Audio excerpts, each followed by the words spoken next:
ఈనాడులోని వార్తల్ని చూద్దాం. కాలనీలో సమస్యల పరిష్కారానికి వినతి. కాలనీలో నెలకొన్న సమస్యలు పరిష్కరించాలని కోరుతూ గౌతమ్ నగర్ డివిజన్ భవానీనగర్ వాసులు గురువారం ఎమ్మెల్యే మర్రి రాజశేఖర్ రెడ్డిని ఆయన క్యాంప్ కార్యాలయంలో కలిసి విన్నవించారు. తమ కాలనీలో అసంపూర్తిగా మిగిలిపోయిన రోడ్డు నిర్మాణ, భూగర్భ మురుగునీటి పారుదల పనులను తక్షణమే పూర్తి చేసేలా చర్యలు తీసుకోవాలని కోరారు. త్వరగా పూర్తయ్యేలా చర్యలు తీసుకుంటారని ఎమ్మెల్యే వారికి హామీ ఇచ్చారు. కార్యక్రమంలో రాము యాదవ్ తదితరులు పాల్గొన్నారు. ఎమ్మెల్యేని కలిసిన భవానీనగర్ వాసులు వాళ్ళ కాలనీలో పెండింగ్ లో ఉన్న పనులు చేయాలని చెప్పి ఎమ్మెల్యేని కలిశారు. కొండ దిగుతున్న కూరగాయల ధరలు రైతు బజార్లో కాస్తంత అందుబాటులోకి, బహిరంగ మార్కెట్లో ఇంకా మంటే అయితే ఏమో మరి ఇక్కడ తగ్గుతున్నాయని చెప్తారు కానీ మార్కెట్లో మాత్రం రేట్లు బాగున్నాయి. ఏవి 70-80 రూపాయలకు తక్కువ లేవు. ప్రజలైతే రేట్లతో బాగా విసిగిపోయినారు. నెక్స్ట్ మాస శివరాత్రి పూజలు అల్వాల్లో. బ్యాంక్ కాలనీలో మురుగు కాలువ ఏర్పాటు చేయాలి. తూర్పు ఆనంద్బాగ్ డివిజన్ లోని బ్యాంక్ కాలనీ 1884లో ఏర్పాటైంది. మురుగునీటి పారుదలకు అప్పుడు ఏర్పాటు చేసిన కాల్వలే నేటికి వినియోగంలో ఉన్నాయి. ప్రస్తుతం కాలనీలో నివాసాలు, బహుళ అంతస్తులు భవనాల సంఖ్య భారీగా పెరిగింది. కొత్తగా కాలనీలో మురుగునీటి కాలువను ఏర్పాటు చేయాల్సిన అవసరం ఉంది. అధికారులు దీనిపై చర్యలు తీసుకోవాలని స్థానికులు కోరుతున్నారు. దీనిపై సర్కుల్ ఏఈ శ్రీకాంత్ వివరణ కోరగా విషయాన్ని ఉన్నతాధికారుల దృష్టికి తీసుకెళ్తామన్నారు. అయితే కొన్ని జాగల మోరీలు ఏవైతున్నాయో పాత అవే సైజు మోరీలు ఉన్నాయి.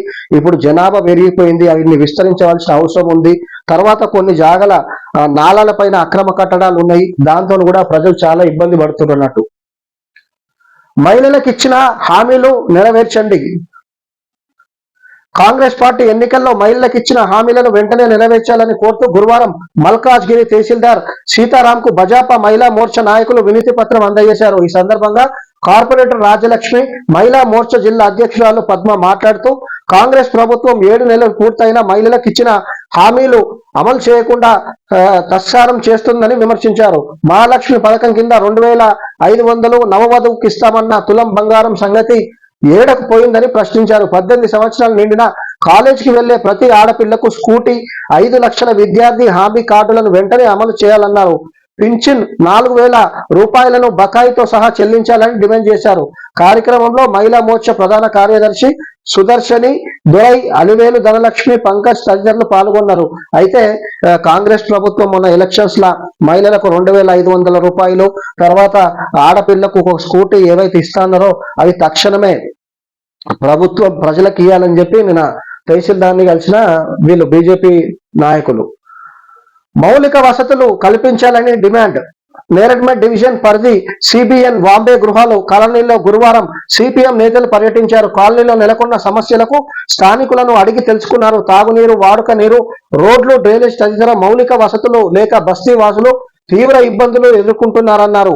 పేదలు నివసించే బస్తీలను అధికారులు, ప్రజాపాలకులు చిన్నచూపు చూస్తున్నారని అన్నారు. ఇప్పటికైనా సిబ్బంది మౌలిక వసతులు కల్పించాలని డిమాండ్ చేశారు. కార్యక్రమంలో నరసింహరావు తదితరులు పాల్గొన్నారు. సమస్యలను తెలుసుకుంటున్న సిపిఎం నేతలు. అయితే ఒక మాట వాస్తవం ఏమైందంటే బస్తీలో ఉన్న ప్రజలను మాత్రము ఏ పార్టీ రాజకీయ నాయకులు పట్టించుకుంటలేరు అన్నది మాత్రము నగ్న సత్యము. కేవలం ఎలక్షన్స్ వచ్చినప్పుడు వాళ్ళని ఓట్ బ్యాంక్ గా చూస్తారు.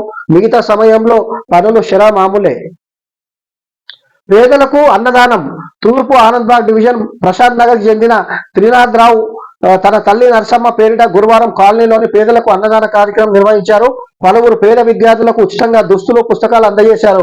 నరసమ్మ చారిటబుల్ ట్రస్ట్ ద్వారా పలు కాలనీలో ఆయన సేవా కార్యక్రమాలు నిర్వహిస్తున్నారు. గాంధీ ఆసుపత్రి వద్ద పేదలకు ట్రస్ట్ ద్వారా సహాయం చేస్తున్నారు. ఇట్లా ఎంతో మంది సేవా కార్యక్రమాలు చేస్తున్నారు అన్నట్టు. చెత్త సేకరణకు సరిపడ వాహనాలు ఇవ్వండి. సర్కుల్ పరిధిలోని ప్రతి కాలనీ బస్తీల్లోని ఇళ్ల నుంచి చెత్త సేకరణకు సరిపడ వాహనాలను ఏర్పాటు చేయాలని కార్పొరేటర్ శ్రావణ్ కుమార్ గురువారం నగర పాలక సంస్థ మేయర్ విజయలక్ష్మికి విజ్ఞప్తి చేశారు. గ్రేటర్ సిబ్బంది చెత్త సేకరణకు సంబంధించి ప్రజలకు అవగాహన పెంచాలని కోరారు. పారిశుద్ధ్య సిబ్బంది క్రమం తప్పకుండా ప్రతిరోజు ఇంటింటి నుంచి చెత్త సేకరణ చేసేలా చర్యలు తీసుకోవాలన్నారు. అయితే ఈ చెత్తది ఒక పెద్ద ఇష్యూ ఉన్నది. ఇంటింటికి వచ్చి చెత్త సేకరిస్తే ఒక 100 రూపాయలు ఇవ్వాలని చెప్పి అదైతే ఉన్నది కండిషను. సో ఆ 100 రూపాయలు కూడా ఇవ్వకుండా చదువుకున్న వాళ్ళు ఇంకెంతో మంది ఈ చెత్తను తీసుకుపోయి మల్కాజ్గిరి సర్కిల్లో ఎక్కడ పడితే అక్కడ రోడ్ల మీద ఖాళీ ప్లాట్లలో వేస్తున్నారు. ఇది బర్త్ డౌలా సర్టిఫికేట్ కోర్స్ ప్రారంభం గచ్చిబౌలి. ఓకే, నెక్స్ట్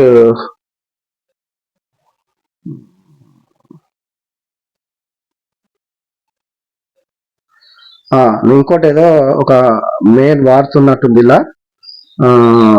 ఏది కొన్ని నెలలుగా ఇబ్బంది పడుతుంటే ఇప్పుడు వచ్చారా? ఎమ్మెల్యే పర్యటనను అడ్డుకున్న స్థానికులు, కాలనీ వాసులు, భరాసా నేతల మధ్య తోపులాట.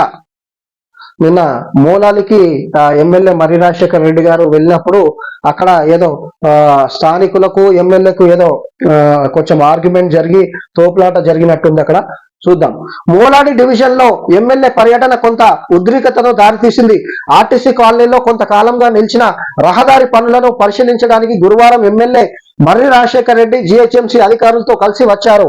షఫీ నగర్ నుంచి బయలుదేరిన ఎమ్మెల్యే ఆర్టీసీ కాలనీకి రాగానే నెలలు తరబడి ఇబ్బందులు పడుతున్నామని, ఇప్పటికి వచ్చారా అంటూ ఆయనను స్థానికులు అడ్డుకున్నారు. ఇన్ని రోజులు మా సమస్యను ఎందుకు పట్టించుకోలేదంటూ నిలదీశారు. పనులు జరుగుతున్న తీరును చూడాల్సిన బాధ్యత తనకు ఉందంటూ ఎమ్మెల్యే వారికి చెబుతున్న సమయంలో ఎక్కడ ఉన్నవారు ఎమ్మెల్యేలతో వచ్చిన వారి మధ్య మాట పెరిగి స్వల్పంగా తోపులాట చోటు చేసుకుంది. దీంతో అక్కడ కొంతసేపు ఉద్రిక్తత నెలకొంది. ఎమ్మెల్యే అక్కడి నుంచి వెనుదిరిగి వెళ్లడంతో అంతా సద్దుమణిగింది. కార్యక్రమంలో GHMC EE Lakshman, DE Mahesh, AE Madhurima, water works ఇంజనీర్లు వాళ్ళు పాల్గొన్నారంట. ఇగో నిన్న మౌరాలిలో పర్యటిస్తున్న ఎమ్మెల్యే మర్రి రాజశేఖర్ రెడ్డిని ప్రశ్నిస్తున్న కాలనీ వాసులు, నువ్వు ఇన్ని రోజుల నుంచి ఎందుకు రాలేదు, ఇప్పుడు వచ్చినావని చెప్పి వాళ్ళు నిలదీస్తున్నట్ట. ఇగో ఎమ్మెల్యే అనుచరులు, స్థానికుల మధ్య తోపులాట. నిన్న కొంచెము గొడవ అయ్యే పరిస్థితి అక్కడ ఏర్పడింది, కానీ ఎమ్మెల్యే గారు వెళ్ళిపోవడంతో సర్దు మరిగింది. Okay, next. ఓకే, ఆర్యుబీల నిర్మాణానికి చర్యలు తీసుకోండి భాజపా. మల్కాజ్గిరి పరిధిలోని గౌతమ్ నగర్, వినాయక్ నగర్, పాత నేరడ్మెట్ ప్రాంతాల్లో డబుల్ లైన్ ఉండడంతో నిత్యం గేట్లు మూసివేస్తున్నారని, దీంతో స్థానిక ప్రజలు, వాహనదారులు తీవ్ర ఇబ్బందులు ఎదుర్కొంటున్నారని పేర్కొంటూ మల్కాజ్గిరి భాజపా నాయకులు గురువారం దక్షిణ మధ్య రైల్వే జీఎం అరుణ్ జైన్ కు వినతి పత్రం సమర్పించారు. గేట్లు మూసిన సమయంలో కిలోమీటర్ల మేర వాహనాలు నిలిచిపోతున్నాయని, స్థానికులు ఇబ్బందులను దృష్టిలో ఉంచుకొని అవసరమైన ఆర్ఓబీలు నిర్మించాలని విన్నవించారు. కార్యక్రమంలో వెంకటేష్, రామకృష్ణ, శ్రీనివాస్, రాంబాబు తదితరులు పాల్గొన్నారు. సో అయితే మల్కాజ్గిరికి ఇది ఒక పెద్ద శాపమే అనుకోవచ్చు. ఇక్కడ పోతేనేమో గౌతమ్ నగర్ గేట్ ఉంటది, అక్కడ పోతేనేమో మన వాజ్పేయి నగర్ గేటు. సో అక్కడ పటేల్ నగర్ దాటిపోతే అక్కడ గేట్, ఎక్కడ పోయినా గేట్లే ఉంటాయి. సో ప్రజలు మాత్రం ఒక నరకం అనుభవిస్తున్నారు.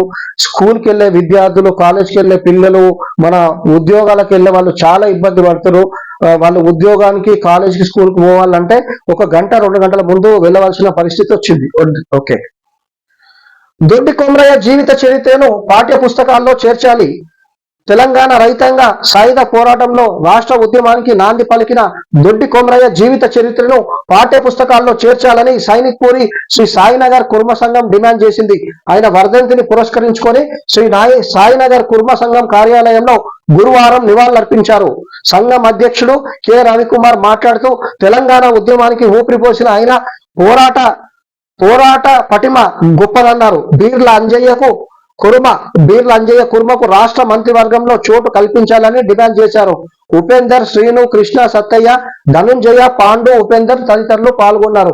నిన్న దొడ్డి కొమరయ్య వర్ధంతి ఉండే. సో మీ కుర్మలు వాళ్ళు నిన్న అతను వర్ధంతి చేసి వాళ్ళ కులస్తుడైన బీర్ల ఐలయ్యకు ఎమ్మెల్యే పదవి ఇవ్వాలని చెప్పి డిమాండ్ చేస్తున్నారు. మురుగు కుంటలుగా మారిన ప్రధాన చెరువులు.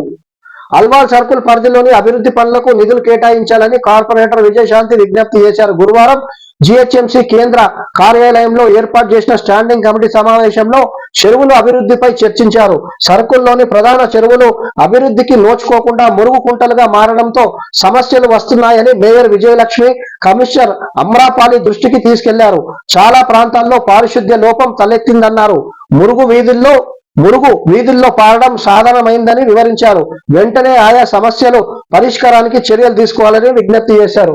సో నిన్న అల్వాల్ వాళ్ళ డివిజన్ ఏ ప్రాబ్లం అవుతుందో అది ఈ ప్రాబ్లమ్స్ ఉన్నాయని నిన్న విన్నవించినట్టుంది కార్పొరేటర్ గారు. స్టాండింగ్ కమిటీ సదస్సులో మాట్లాడుతున్న విజయశాంతి. ఓకే, అల్లూరి పోరాట పటిమ స్ఫూర్తిదాయకరం రామ్నగర్ న్యూస్ అది. తర్వాత విద్యార్థి సంఘాలు బంద్ విజయవంతం. వాజ్పేయి నగర్ ప్రభుత్వ కళాశాల వద్ద బంద్ లో విద్యార్థి నాయకులు నీట్ పరీక్షలను రద్దు చేయాలని కోరుతూ విద్యార్థి సంఘాల ఆధ్వర్యంలో గురువారం తలపెట్టిన బంద్ విజయవంతమైంది. జాతీయ బీసీ విద్యార్థి సంఘం అధ్యక్షులు విక్రమ్ గౌడ్ ఆధ్వర్యంలో విద్యార్థులు వాజ్పేయి నగర్ ప్రభుత్వ కళాశాల వద్ద ఉదయం బంద్ లో పాల్గొన్నారు.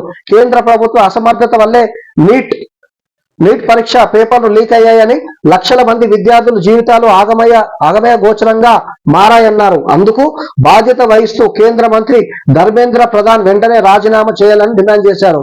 విద్యార్థి నేతలు రాజేష్ గౌతమ్, ప్రజాపత్ అందరు తదితరులు పాల్గొన్నారంట. ఓకే. ఆర్థిక ఇబ్బందులతో వ్యక్తి ఆత్మహత్య చిన్న శంకరంపేట్. ఓకే. నిధులిస్తున్న నిబంధనలు తూచ్. పారిశ్రామిక వాడల్లో ఇష్టారీతిగా అభివృద్ధి పనులు నాణ్యతను పట్టించుకోవడం లేదంటూ వర్క్స్ కమిటీ ప్రతినిధులు ఆగ్రహం. మౌలాలి పారిశ్రామిక వాడలో అభివృద్ధి పనులను అధికారులు ఇష్టారాజ్యంగా చేస్తున్నారన్న ఆరోపణలు వినిపిస్తున్నాయి. ఇటీవల 7 లక్షల వ్యయంతో చేసిన ప్రహారీ నిర్మాణం, మురుగు కాలువలు మరమ్మతుల్లో నాణ్యత ప్రమాణాలు లోపించాయని అధికారుల తీరుపై సొసైటీ వర్క్స్ కమిటీ ఆగ్రహం వ్యక్తం చేసింది. ఇంకా 11 లక్షల పనులు చేయాల్సి ఉంది. ఆ పనులైనా నిబంధనలు పాటించే విధంగా టీఎస్ఐఐసి చర్యలు తీసుకోవాలని సొసైటీ ప్రతినిధులు కోరుతున్నారు. అయితే ఈ కాంట్రాక్టర్లు పనిచేసేటప్పుడు సొసైటీ వాళ్ళు కానీ స్థానికులు కానీ వాళ్ళని ప్రశ్నించరు. పనులంతా అయిపోయాక పనుల లోప్యం ఉంది, పని మంచిగా జరగాలంటే ఏమైతుంది, దగ్గరుండి వేయించుకోవాలి. చేయాల్సింది ఇలా. పారిశ్రామిక వాడ సొసైటీ ప్రతినిధులు సంబంధిత పని తమకు అవసరమని టీఎస్ఐఐసి అధికారులకు తెలిపారు. అందుకయ్యే నిధులు సైతం సొసైటీయే సమకూరుస్తుంది. టీఎస్ఐఐసి అధికారుల విషయాన్ని సంబంధిత ఇంజనీరింగ్ అధికారులకు తెలిపి ప్రతిపాదనలు తయారు చేయిస్తుంది. పనులు ఏ విధంగా చేయాలన్న దానిపై సొసైటీ ప్రతినిధులతో చర్చించి అనంతరం మొదలు పెట్టాలి. పనులు చేస్తున్న సమయంలో సొసైటీలోని వర్క్స్ కమిటీని భాగస్వాములను చేయాలి. పనులు పూర్తయ్యాక థర్డ్ పార్టీతో విచారణ చేయించాలి. ఆ సమయంలోనూ కమిటీని ఆహ్వానించాలి. థర్డ్ పార్టీ విచారణ అయ్యాకే 0.5% ఖర్చు మొత్తం వ్యయంలోనూ సొసైటీయే భరిస్తుంది. పనులు సంతృప్తికరంగా జరిగాయన్న తర్వాతే బిల్లులు చెల్లించాలి. పనులు ప్రారంభించాక సొసైటీకి కానీ వర్క్స్ కమిటీకి కానీ ఎలాంటి సమాచారం ఇవ్వడం లేదని ఆరోపణలు ఉన్నాయి. లేకపోతే ఏముంది, పేమెంట్ ఆపేసారు, సరిపోతుంది, ఇంకేముంది. ఇది ఈనాడులోని వార్తలు.